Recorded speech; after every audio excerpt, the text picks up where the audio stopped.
Good afternoon, students. Again, welcome back on a Book Soul Academy. तो 10th class students के लिए वापस photosynthesis का जो रिमेनिंग पोर्शन है वो हम यहाँ पर कवर करेंगे। उसको कवर करने से पहले हम कल का थोड़ा सा रिवाइज करें ताकि आज की लिंक हमारी यहाँ पर कंटिन्यू हो जाए। कल हम यहाँ पर इंटरनल स्ट्रक्चर ऑफ लीफ देख रहे थे, जिसमें यहाँ एक मेन चीज चल रही थी कि यहाँ पर ये जो स्ट्रक्चर होता है ये पूरा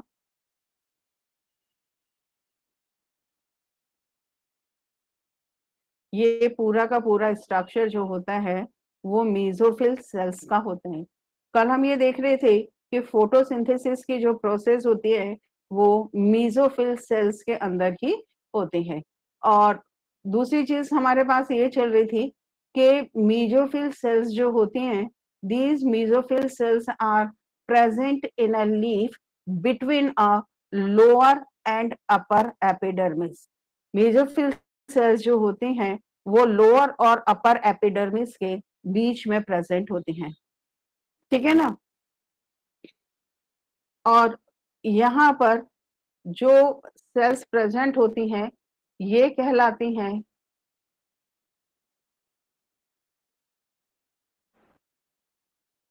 पैलिसेड, और जो नीचे प्रेजेंट होती हैं वो सेल्स कहलाते हैं यहाँ पर स्पंजी सेल्स, ठीक है। पैलिसेड पैरेन्काइमा में स्पंजी के कंपैरिजन में क्लोरोप्लास्ट बहुत ज्यादा मात्रा में यहाँ पर प्रेजेंट होता है। स्पंजी सेल्स लूजली कनेक्ट होती हैं, इनके बीच में ये इंटरसेलुलर स्पेस यहाँ पर प्रेजेंट होता है। ये जो स्पेस पहले स्पंजी पैरेन्काइमा के बीच में प्रेजेंट होता है that is known as a air cavity, और लोअर सरफेस के ऊपर माइन्यूट अपर्चर यहाँ पर प्रेजेंट होते हैं जिनको हमने नाम दिया था स्टोमेटा। ये स्ट्रक्चर जो है लीफ का, इसमें ये जो ग्रीन कलर का स्ट्रक्चर है दैट इज क्लोरोफिल, और क्लोरोफिल जिस ऑर्गेनल्स के अंदर प्रेजेंट होता है वो ऑर्गेनल्स हमारा कहलाता है क्लोरोप्लास्ट। फोटोसिंथेसिस की प्रोसेस 2 फेजेस के अंदर कंप्लीट होती है। One is known as a light reaction and another one that is known as a dark reaction. So first, that is known as a light reaction, and another one, this one is known as a dark reaction. Light reaction, इस light reaction को हम यहाँ पर light dependent reaction भी बोलते हैं। इसका दूसरा नाम यहाँ पर हिल रिएक्शन है, और इसको हम फोटोकेमिकल रिएक्शन भी बोल देते हैं। फोटोकेमिकल रिएक्शन इसलिए हमने इसको बोला है कि इन दिस फेजेस जो लाइट एनर्जी है that is converted into a chemical energy. So now that one it is known as a photochemical reaction. Photochemical reaction या ये जो light reaction है that is occurs in a thylakoids of a grana. जो plate like structures present थे वो कहलाते हैं thylakoids, और उनके अंदर ये फोटोसिंथेसिस रिएक्शंस यहाँ पर होती है। अब इस फोटोसिंथेसिस रिएक्शन के लिए हम इस लाइट डिपेंडेंट फेज का मतलब होता है एक ऐसी रिएक्शन जो हमेशा लाइट की प्रेजेंस के अंदर होती है, वो रिएक्शन कहलाते हैं light dependent phase. Light dependent phase की जो साइट होती है, ये लाइट डिपेंडेंट फेज जो है that is present in a thylakoid. They remember it, don't forget कि ये रिएक्शन कहाँ पर होती है। तो ये रिएक्शंस होती है थाइलोकॉइड्स ऑफ अ ग्रेना के अंदर। इस लाइट डिपेंडेंट फेजेस को हम 3 स्टेप्स के अंदर डिवाइड करते हैं। सबसे पहला पॉइंट होता है excitation of a chlorophyll molecules. Excitation of chlorophyll molecules का मतलब है, लेट्स सी कि व्हाइट बोर्ड पर चलता है कि नहीं चलता।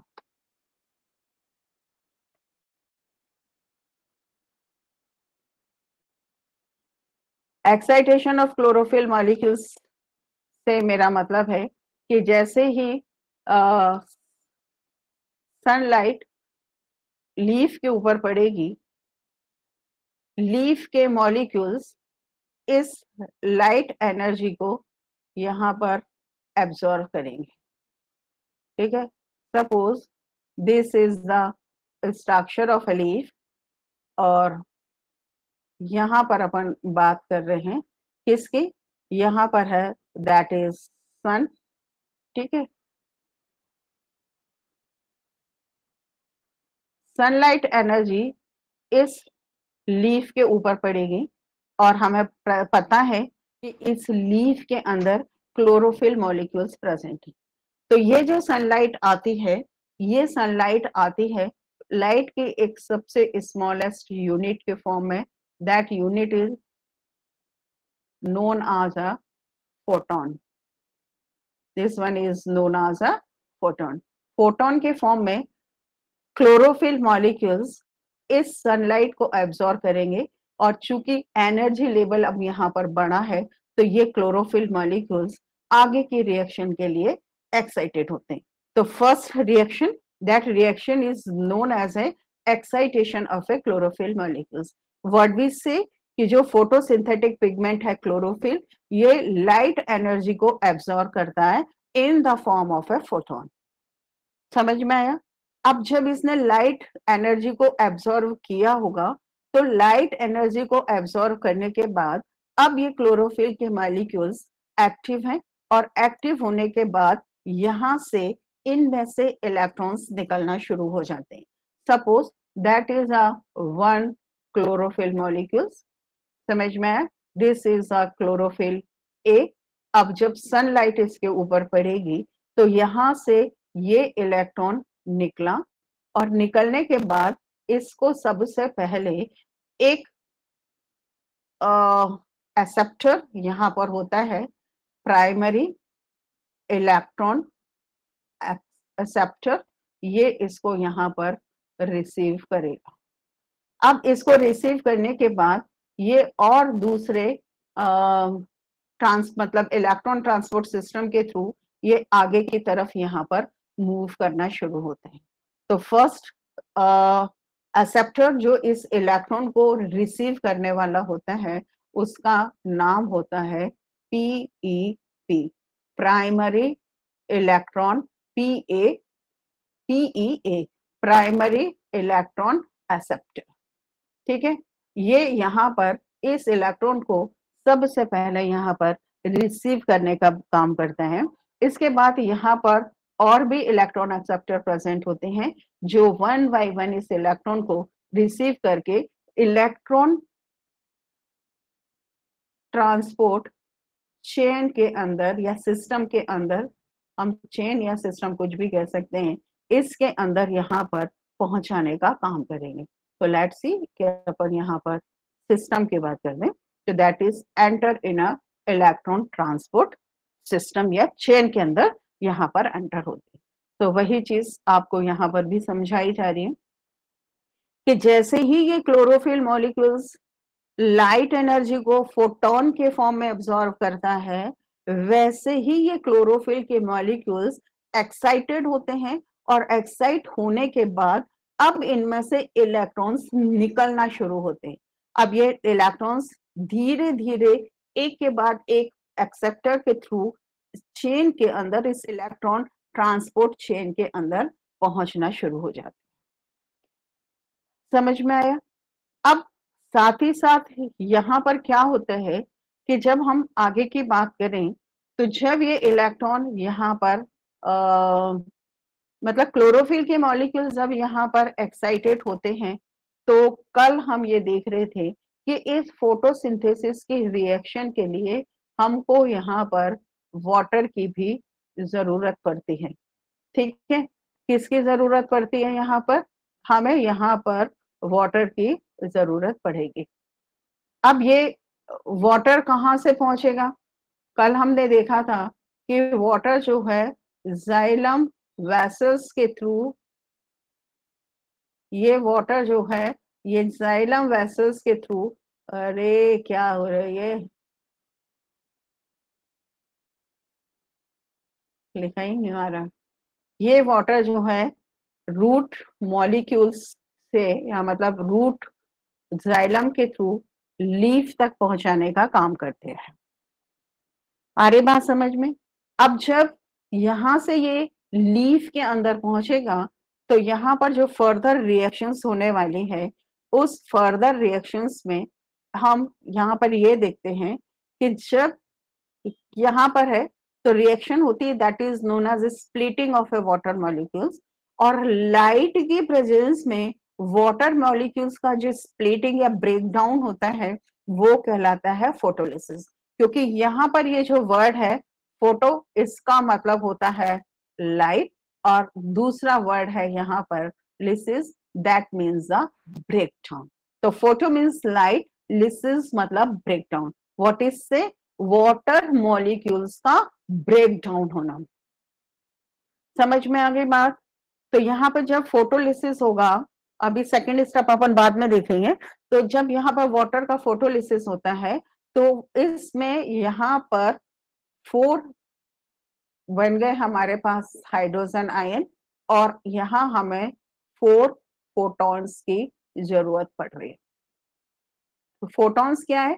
लाइट की स्मॉलेस्ट यूनिट जो क्लोरोफिल के मॉलिक्यूल्स सनलाइट को जिस फॉर्म में एब्जॉर्ब कर रहे हैं।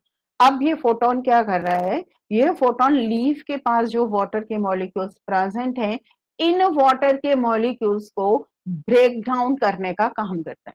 अब ब्रेक डाउन होने के बाद यहाँ पर हाइड्रोजन आयंस बन गए, यहाँ पर ऑक्सीजन का एटम बना जो बाद में मॉलिक्यूल्स के अंदर कन्वर्ट हो जाएगा, और यहाँ पर ये इलेक्ट्रॉन्स यहाँ से निकलना शुरू हुए। अब ये ऑक्सीजन जो है, that oxygen that is enter into the atmosphere. समझ में आ गया? ठीक है। अब एटमॉस्फेयर में एंटर होने के बाद यहाँ पर तीसरी चीज जो होती है, उसमें यहाँ पर हम 2 काम करेंगे। ठीक है, तो क्या क्या करा हमने यहाँ पर? पहला हमने किया, क्लोरोफिल के मॉलिक्यूल्स को एक्टिवेट किया। ठीक है, क्लोरोफिल्स के मॉलिक्यूल्स को एक्टिवेट किया हमने। तो सबसे पहले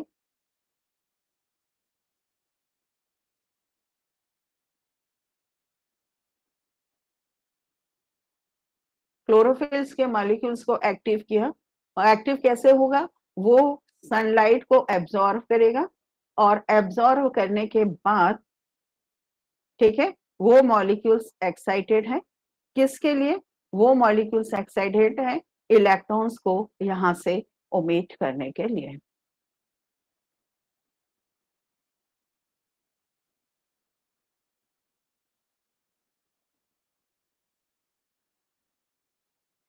तो फर्स्ट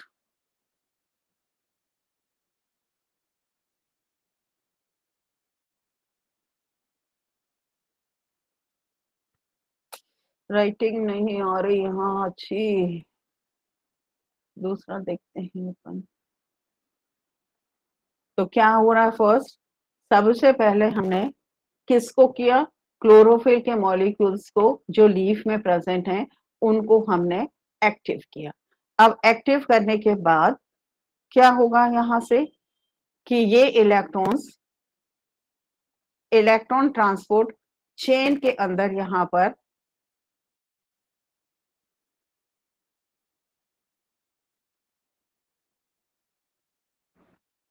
एक्टिवेशन ऑफ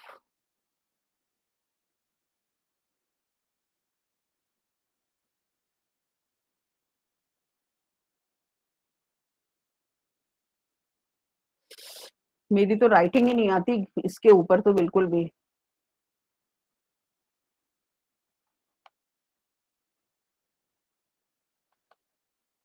यहीं से देखते हैं भैया अपन। तो क्या हो रहा है कि फर्स्ट स्टेप में हमने क्या किया है? क्लोरोफिल्स के ऊपर जैसे ही लाइट पड़ी, लीफ में प्रेजेंट क्लोरोफिल्स के मॉलिक्यूल्स ने इस लाइट एनर्जी को एब्जॉर्ब किया फोटोन के फॉर्म में। ठीक है, अब फोटोन के फॉर्म में जब क्लोरोफिल के मॉलिक्यूल्स ने इस लाइट एनर्जी को एब्जॉर्ब किया है, तो यहां से ये इलेक्ट्रॉन्स निकलना शुरू हुए। अब ये इलेक्ट्रॉन्स जो निकला, इसको सबसे पहले प्राइमरी इलेक्ट्रॉन एक्सेप्टर ने रिसीव किया, रिसीव करने के बाद और दूसरे एक्सेप्टर को ये ट्रांसफर कर दिया जाएगा और फाइनली ये निकला हुआ इलेक्ट्रॉन इलेक्ट्रॉन ट्रांसपोर्ट चेन के अंदर पहुंच जाता है। अब दूसरी चीज यहाँ पे क्या होती है कि अभी हम यहाँ पे ये देख रहे थे कि ये इलेक्ट्रॉन्स यहाँ से निकल करके जा रहे हैं। अब ये इलेक्ट्रॉन्स जब इलेक्ट्रॉन ट्रांसपोर्ट चेन में पहुंचेगा तो वहां पर जो लोअर एनर्जी मॉलिक्यूल्स है वो एडीपी जो है एडिनोसिन डाइफॉस्फेट, ये एडिनोसिन डाइफॉस्फेट इनऑर्गेनिक मॉलिक्यूल्स मतलब इनऑर्गेनिक फॉस्फेट कह लीजिए, इनऑर्गेनिक फॉस्फेट जो कि ऑलरेडी यहाँ पर लाइट रिएक्शन के थाइलाकॉइड्स के अंदर प्रेजेंट है, ठीक है, जो थाइलाकॉइड्स के अंदर प्रेजेंट है उसके साथ में ये कंबाइंड होकर के एडीपी के अंदर कन्वर्ट हो जाएगा। व्हाट वी से लेट्स सी कि थाइलाकॉइड्स के अंदर इनऑर्गेनिक फॉस्फेट यहाँ पर ऑलरेडी प्रेजेंट है, ठीक है, पीआई यहाँ पर प्रेजेंट है। और अब ये एडीपी क्या करेगा, ये एडीपी इस पीआई के साथ में रिएक्ट करेगा और रिएक्ट करने के बाद ये रिच एनर्जी कंपाउंड एटीपी के अंदर यहाँ पर चेंज हो जाता है। so that is converted into ATP, that is converted into ATP। यहाँ पर कर देते हैं क्योंकि वहां ब्लैक बोर्ड के बाहर जा रहे थे, तो that is converted into ATP. क्या हो रहा है, conversion of ADP into ATP. अब एक चीज यहाँ पर होती है, एक ऐसा एडीपी का कन्वर्शन एटीपी के अंदर जो कि लाइट की प्रेजेंस में हो रहा है वो कहलाता है फोटोफॉस्फोराइलेशन। व्हाट इज से conversion of ADP into ATP. अब कैसे होता है एडीपी का कन्वर्शन एडीपी में, क्योंकि इस थाइलाकॉइड्स के अंदर यहाँ पर इनऑर्गेनिक फॉस्फेट भर भर के या ढेर सारा यहाँ पर प्रेजेंट होते हैं, तो ये एडीपी इस इनऑर्गेनिक फॉस्फेट के साथ में कंबाइंड होगा और कंबाइंड होने के बाद किसके अंदर कन्वर्ट हो जाएगा, that are converted into ATP. समझ में आई बात, what we say that are converted into ATP। Clear. अब एडीपी से एटीपी तो बन गया, बनने के बाद में नेक्स्ट फेजेस में हमारे पास में क्या हो रहा है, यहां पर हमने किया वाटर का स्प्लिटिंग। वाटर का स्प्लिटिंग मतलब splitting of water, that mean it is known as a photolysis. तो यहाँ पर सनलाइट की प्रेजेंस में break down of water molecules is known as a photolysis। During this photolysis, water molecules is break down into hydrogen ions, oxygen molecules और electrons is released। ठीक है। अब यहां पर दूसरी चीज, एक काम तो हमारे पास ये हो गया कि इस फोटोसिंथेसिस के रिएक्शन में यदि चल जाता पेन तो बहुत अच्छी बात है, ठीक है। पहला हमने क्या किया, यहां पर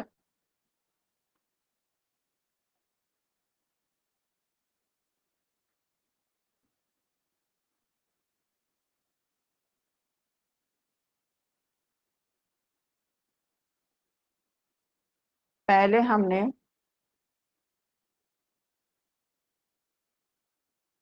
राइटिंग ही नहीं आ रही यार, क्या करें बेटा।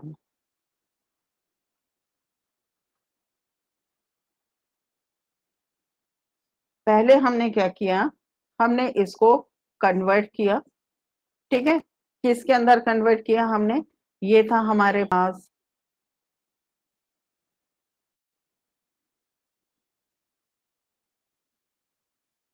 एडीपी, इसको मिला इनऑर्गेनिक फॉस्फेट, ये कन्वर्ट हो गया किसके अंदर, एटीपी के अंदर, ठीक है। ये एक चीज तो ये हो गई कि हमने इस एडीपी को एटीपी में कन्वर्ट कर दिया। अब इस एटीपी का क्या होगा, इस एटीपी को हम स्ट्रोमा में ट्रांसफर करेंगे, जहां पर हमारे डार्क रिएक्शन होने वाली है। दूसरी चीज यहां पर ये होती है कि इसमें जो थाइलेकॉइड्स है हमारा,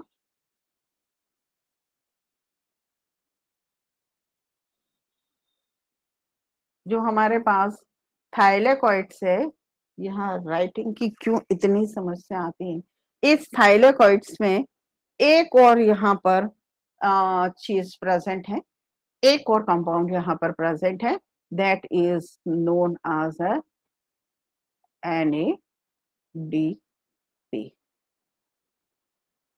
अब आप एक काम करेंगे यहाँ पर हम कि इसको क्या चीज होती है ये, तो देखो क्या होता है कि ये ADP और ये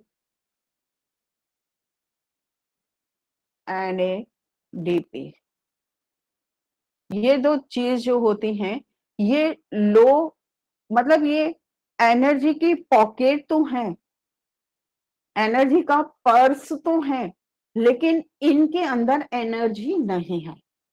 समझ में आया? ये यहाँ पर प्रेजेंट है। तो अब हमको क्या करना पड़ेगा, इस एडीपी को तो हमने एनर्जी कंपाउंड के अंदर चेंज कर दिया, जो हमारे स्टोमा के अंदर या डार्क रिएक्शन के अंदर काम आने वाला है। इसी तरह से एक और कंपाउंड यहाँ पर प्रेजेंट है, कौन सा, दैट इज नोन एज है NADP। तो NADP जो है ये रिड्यूस होगा, और रिड्यूस होने के बाद Na, बच्चे जैसी राइटिंग आ रही यहाँ, तो जैसे छोटे बच्चे नहीं लिखते हैं वैसा हो रहा है यहाँ पर। These are change into NADPH। किसके अंदर चेंज हो जाएगा, दैट आर चेंज इनटू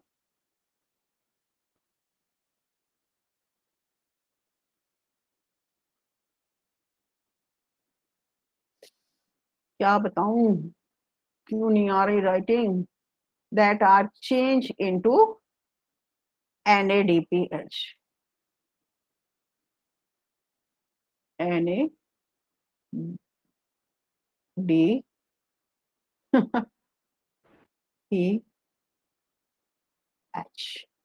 किस में कन्वर्ट करेंगे हम, इसको करेंगे NADPH। इतनी गंदी राइटिंग लिखने से अच्छा है कि यहीं से समझ लेते हैं।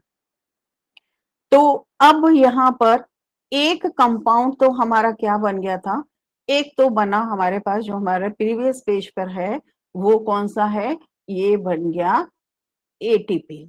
कब बना, थाइलाकोइड्स के अंदर इनऑर्गेनिक फॉस्फेट ऑलरेडी प्रेजेंट था, तो वो इनऑर्गेनिक फॉस्फेट एडिनोसिन डाइफॉस्फेट के साथ कंबाइंड हुआ in the presence of A light, and that is converted into ATP.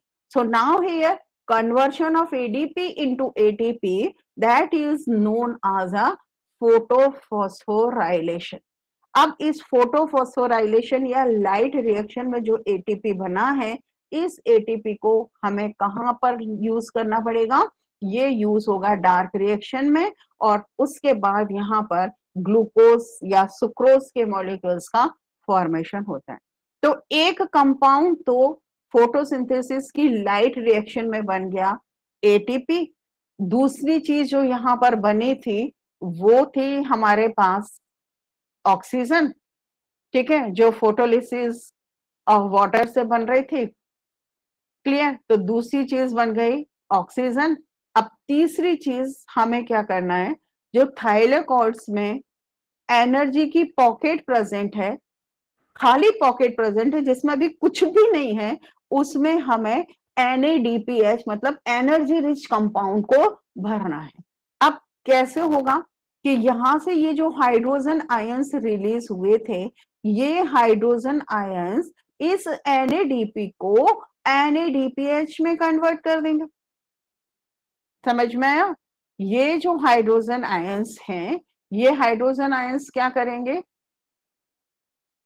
ये हाइड्रोजन आयंस इस NADP के साथ कंबाइंड होंगे, और कंबाइंड होने के बाद इसको यहाँ पर NADPH के अंदर कन्वर्ट करने का काम करेंगे। तो कन्वर्शन लो एनर्जी या मतलब खाली एनर्जी के बटुए जिसमें अभी कुछ भी नहीं था, वहां पर ये हाइड्रोजन इसके साथ में कंबाइंड हुई और कंबाइंड होने के बाद उसको NADPH के अंदर कन्वर्ट कर दिया। तो टोटल कहानी ये है कि फोटोसिंथेसिस की प्रोसेस में हमारे पास में तीन चीजें यहाँ पर बन गई। कौन सी तीन चीजें? एक तो बनी आपके पास ऑक्सीजन, एक बना आपके पास ATP, और एक बन गया आपके पास NADPH। जो यहाँ पर नहीं आ रहा, ये है NADPH। तीन चीजें हमारे लाइट रिएक्शन के अंदर बन जाती हैं। अब यहाँ लाइट रिएक्शन तो कंप्लीट हो गई। अब इसके बाद विद इन अ सेकेंड के लिए यहाँ पर डार्क रिएक्शंस चलना शुरू हो जाती है। ये जो डार्क रिएक्शन है, इस डार्क रिएक्शन को हम केल्विन साइकिल भी बोलते हैं। इसको हम लाइट डिपेंडेंट रिएक्शन भी कहते हैं, इंडिपेंडेंट रिएक्शन भी कहते हैं, सॉरी। इसको हम लाइट इंडिपेंडेंट रिएक्शंस भी कहते हैं। और उसका कारण ये होता है कि इस फेज को लाइट की जरूरत नहीं है, मतलब लाइट की प्रेजेंस या एब्सेंस का इस रिएक्शन पे कोई इफेक्ट नहीं पड़ता।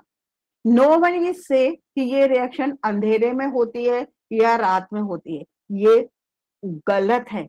कब होती है? ये within two light reactions के बीच की कुछ सेकेंड की रिएक्शंस होती हैं, जिसके अंदर ग्लूकोज या फूड मटेरियल का फॉर्मेशन होता।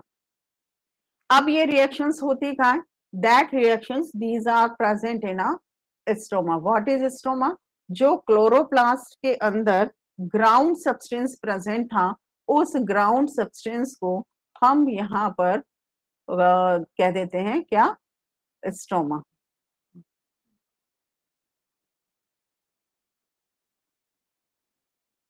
यहाँ पर ये जो ग्राउंड सब्सटेंस प्रेजेंट है, इस ग्राउंड सब्सटेंस को हम यहाँ पर, ये जो ग्राउंड सब्सटेंस प्रेजेंट होता है ना यहाँ पर, ये वाला, इसको यहाँ पर हम नाम दे देते हैं क्या चीज? स्ट्रोमा। ये कहलाता है स्ट्रोमा। तो यहाँ से कौन कौन कौन कौन यहाँ से निकल कर आ गया? ऑक्सीजन चली गई, ऑक्सीजन, ATP और NADPH।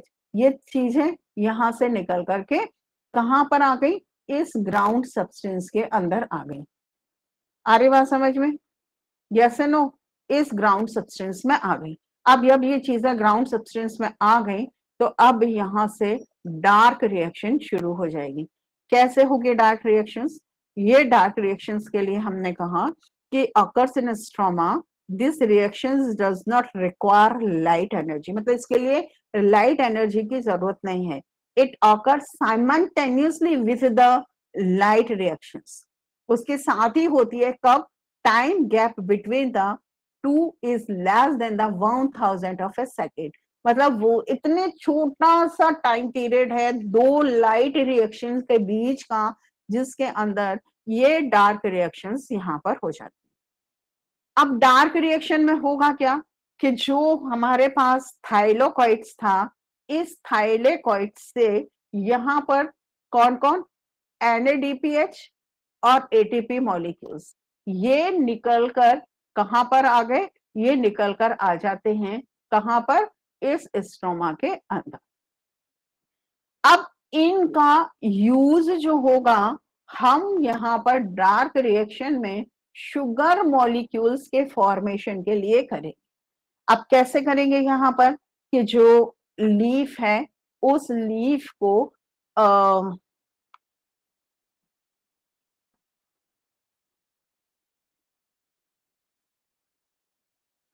ये जो लीफ का इंटरनल स्ट्रक्चर है, यहाँ इस स्टोमेटा के थ्रू, तो हम यहाँ से ये जो स्ट्रक्चर प्रेजेंट है, कौन सा?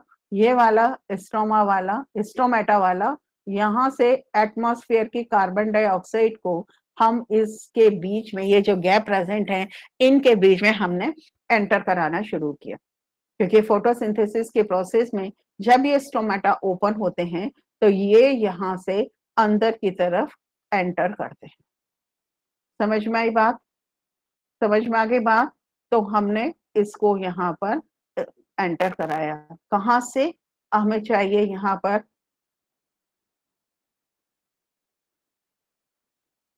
कार्बन डाइऑक्साइड,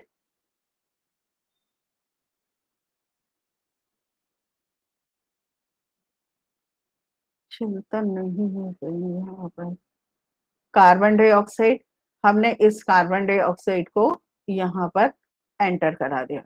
ठीक है, कहाँ से एंटर कराएंगे हम? इन स्टोमेटा के थ्रू यहाँ से हम इसको एंटर कराते हैं। तो वापस आते हैं अपन यहाँ पर। क्या चीज है यहाँ पर? ड्यूरिंग द डार्क रिएक्शन हमें कार्बन डाइऑक्साइड जो स्टोमेटा के थ्रू लीफ के अंदर एंटर हो रही है, आ रहा है समझ में, इसका रिडक्शन कराना है। आ गया समझ में? तो रिडक्शन होगा कार्बन डाइऑक्साइड का, कहां पर? स्टोमेटा ऑफ क्लोरोप्लास्ट में, और उसके लिए हमें ढेर सारे एंजाइम्स की जरूरत पड़ती है। ये पूरी की पूरी process that is known as a Kelvin cycle, क्योंकि इसमें यहाँ पर हम एक स्पेसिफिक एंजाइम की हेल्प से, जिसको हम रिबुस्को एंजाइम कहते हैं, ये रिबुस्को एंजाइम इस कार्बन डाइऑक्साइड के फिक्सेशन का काम करेगा। जो आ गई उसको ये रिबुस्को एंजाइम जो है वो यहाँ पर फिक्स करने का काम करता है। ठीक है, तो कैसे होता है यहाँ पर? ये केल्विन साइकिल है। यहाँ पर ये एटमॉस्फेयर से 3 मॉलिक्यूल्स कार्बन डाइऑक्साइड के एंटर हुए। इस रिबुस्को एंजाइम ने इस कार्बन डाइऑक्साइड को फिक्स किया। फिक्स करते समय में जो स्ट्रोमा में एटीपी आई थी थाइलाकॉइड से, वहां पर उसके 6 मॉलिक्यूल्स यूज हो रहे हैं, और ये 6 मॉलिक्यूल्स एनर्जी के यूज होकर के वो एडीपी में कन्वर्ट हो जाती हैं। अब यहाँ पर पहले तो हमने फिक्सेशन कर दिया कार्बन डाइऑक्साइड का। कार्बन डाइऑक्साइड के फिक्सेशन के बाद जो सेकंड स्टेप कहलाती है वो कहलाती है रिडक्शन। अब इस रिडक्शन में क्या होगा? ये जो हमारे पास NADPH बना था, ठीक है, लाइट रिएक्शन में हमने NADP को हाइड्रोजन के कॉम्बिनेशन से NADPH के अंदर कंबाइन किया था।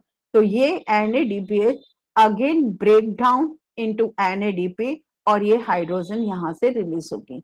अब ये हाइड्रोजन आयंस जो होगा ये इस कार्बन डाइऑक्साइड के साथ मिलेगा, और मिलने के बाद 3 कार्बन शुगर एटम्स का फॉर्मेशन करेगा।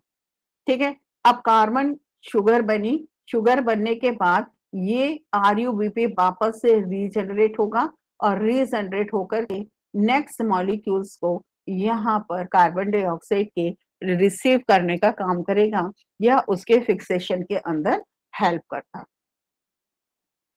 ठीक है, तो इस तरह से यहाँ पर ये लाइट रिएक्शन होती है। लेट्स सी कि ये रिएक्शन हो रही है थाइलाकॉइड्स के अंदर, कैसे होगी? यहाँ से ये पूरा स्ट्रक्चर यहाँ पर ग्रेनम, एक एक स्टेप, एक एक प्लेट जो है वो है थाइलाकॉइड्स की। यहाँ पर आ रहा समझ में? ये पूरा स्ट्रक्चर है हमारा क्लोरोप्लास्ट का, जिसके अंदर पूरी फेजेस ऑफ फोटोसिंथेसिस होती हैं। तो सबसे पहले हमारे पास क्या था? इस लाइट रिएक्शन में हमने इस एडीपी को इस एटीपी के अंदर कन्वर्ट किया था।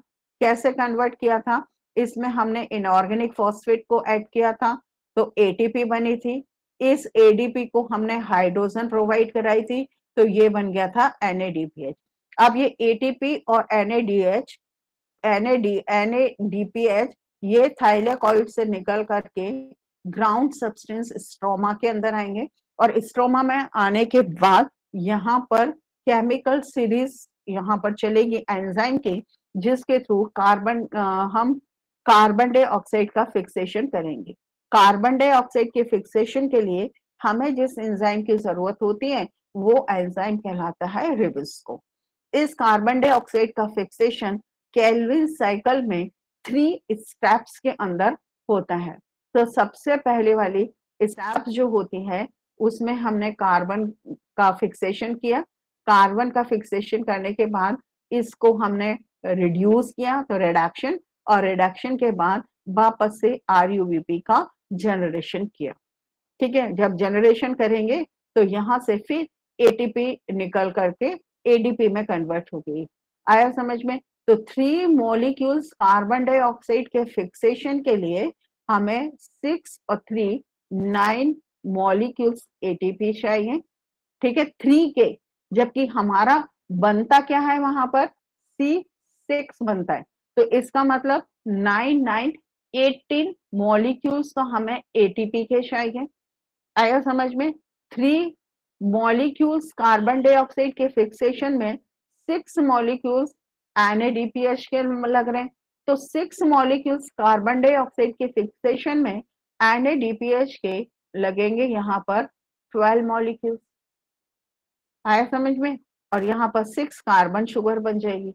3 मॉलिक्यूल से 3 कार्बन शुगर, तो 6 मॉलिक्यूल्स ऑफ कार्बन डाइऑक्साइड से 6 मॉलिक्यूल्स ऑफ कार्बन शुगर बनेगी। तो ये पूरी प्रोसेस होती है यहाँ पर केल्विन साइकिल के अंदर। ये हो गई हमारी लाइट एंड डार्क रिएक्शन। अब लाइट एंड डार्क रिएक्शन के बाद यहाँ पर नेक्स्ट चीज है, यहाँ पर ये स्पेलिंग गलत हो रही है,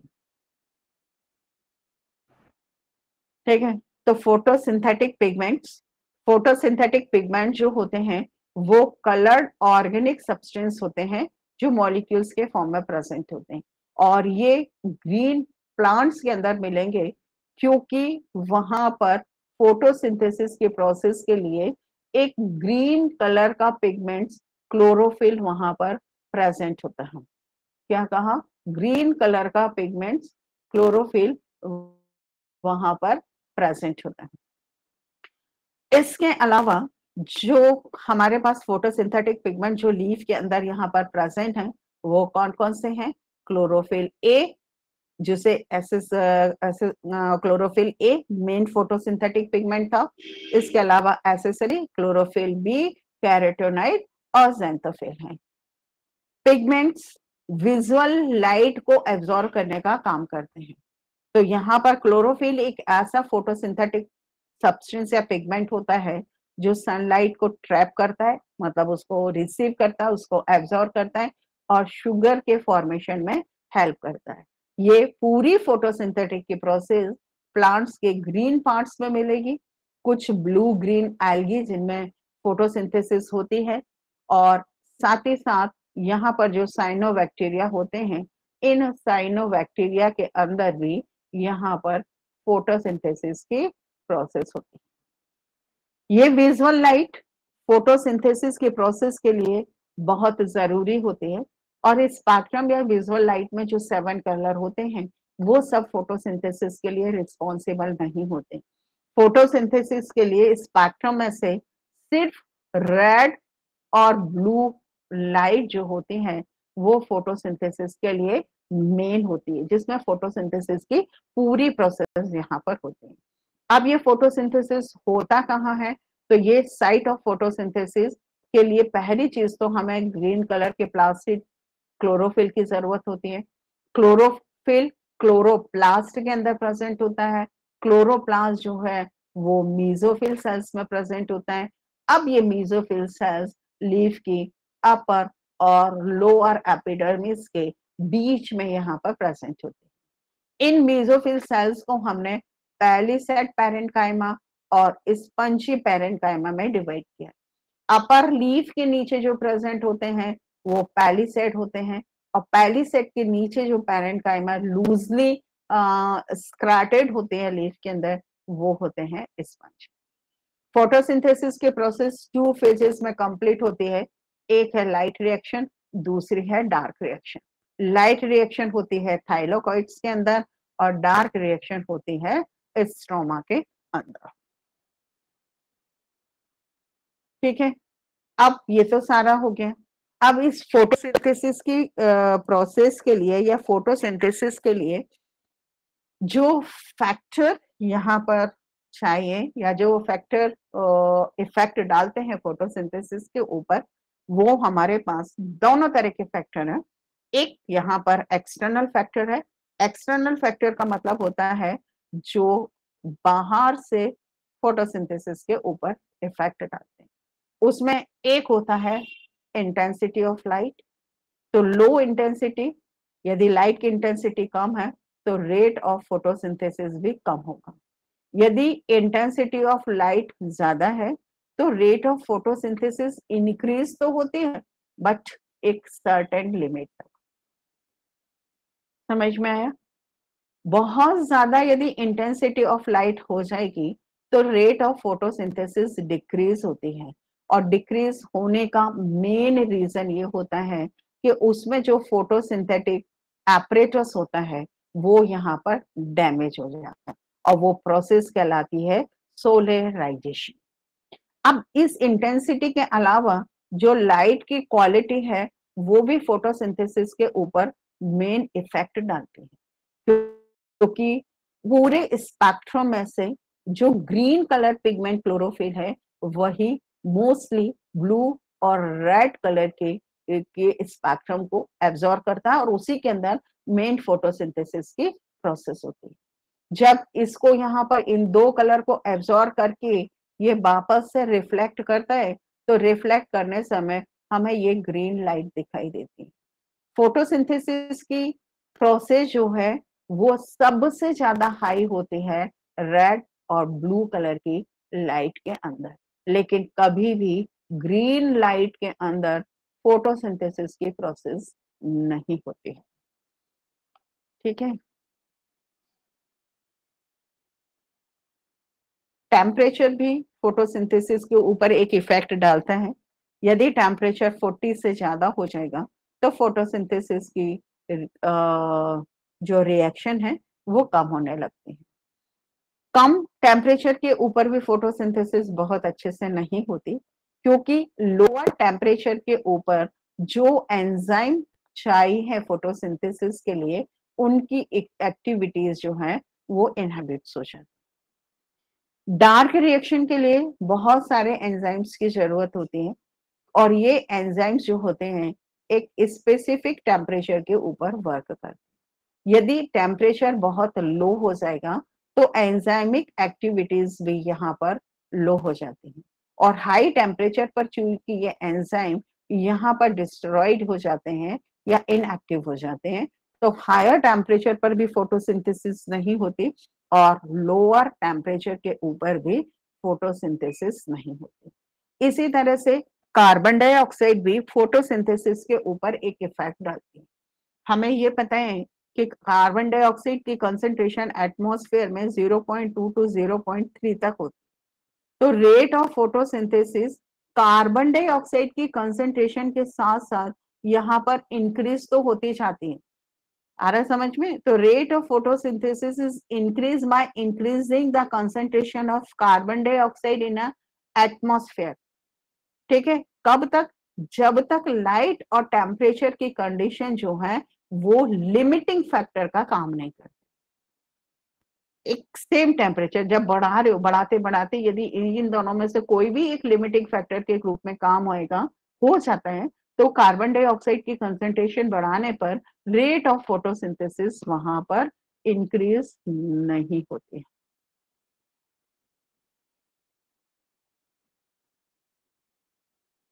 इंटरनल फैक्टर में वाटर है।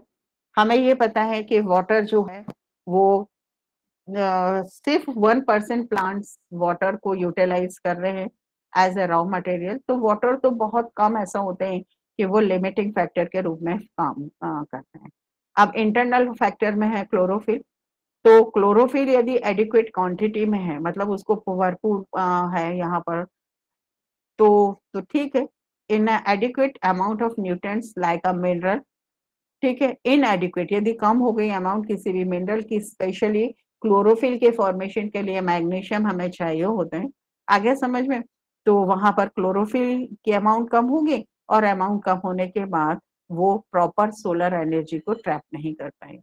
दूसरी चीज ये होती है कि फोटोसिंथेसिस के लिए लीफ का स्ट्रक्चर भी जो है एक इम्पॉर्टेंट रोल प्ले करता है।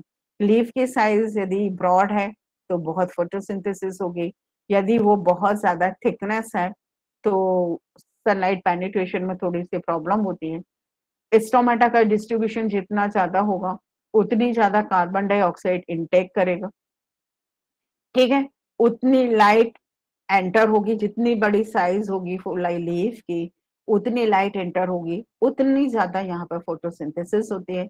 और प्रोटोप्लाज्म, यदि डिहाइड्रेट हो गया प्रोटोप्लाज्म, ठीक है, या फिर शुगर या स्टार्च का एक्यूमुलेशन हो गया लीफ में जहां पर फोटोसिंथेसिस हो रही है, और वहां से यदि ये शुगर या स्टार्च स्प्रेड होकर के प्लांट्स के वेरियस पार्ट्स में इकट्ठे नहीं हो पाती या मूव नहीं हो पाती, या ये कह लें कि उस पर्टिकुलर जगह के ऊपर ये यहाँ पर स्टोर होती चली गई, कहाँ पर, जहां पर फोटोसिंथेसिस हो रही है, तो उसके एक्यूमुलेशन से भी रेट ऑफ फोटोसिंथेसिस यहाँ पर रिड्यूस हो जाते हैं।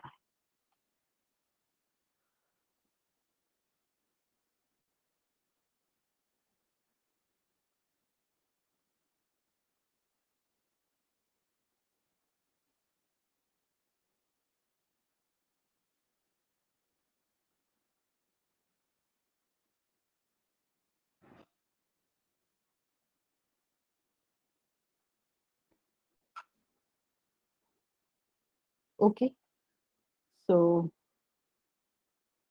That is over the photosynthesis. आप अच्छे से पढ़ लीजिए।